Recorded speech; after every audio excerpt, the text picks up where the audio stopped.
ಸರಿಯಾದ ಸಮಯಕ್ಕ ಕೊಡ್ತಾನ ಅನ್ನ ನೀರ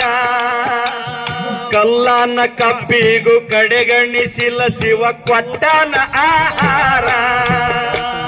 ಸಕಲ ಜೀವಿಗಳಿಗೆ ಸರಿಯಾದ ಸಮಯಕ್ಕ ಕೊಡ್ತಾನ ಅನ್ನ ನೀರ ಕಲ್ಲಾನ ಕಪ್ಪಿಗೂ ಕಡೆಗಣಿಸಿಲ್ಲ ಶಿವ ಕೊಟ್ಟನು ಆಹಾರ ಎಷ್ಟು ಕೊಟ್ಟರು ಮನುಷ್ಯನ ಆಶಾಕ ಇಲ್ಲಾರಿ ಪರಿಹಾರ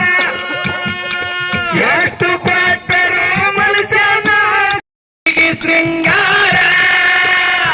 ನೇರ ನಿಷ್ಠುರ ನಿಷ್ಕಾಮ್ಯ ಭಕ್ತಿಯ ಶಿವನಿಗೆ ಶೃಂಗಾರ ಮೂರು ಲೋಕದೊಡೆಯ ಮುಕ್ಕಳ ಶಿವರಯಗ ಹೊಗಳಲ್ಲಿ ಹೆಂಗಾರ ಹೊಗಳಲ್ಲಿ ಹೆಂಗಾರ ಡೊಳ್ಳಿನ ಹಾಡ ಹಾಡುವುದಕ್ಕಾಗಿ ಹಿಡದೇವ ಭಂಡಾರ ಬಂಡಾರ ನಂಬಿದವರ ಬಾಳಲ್ಲ ಆಗೋದು ಬಂಗಾರ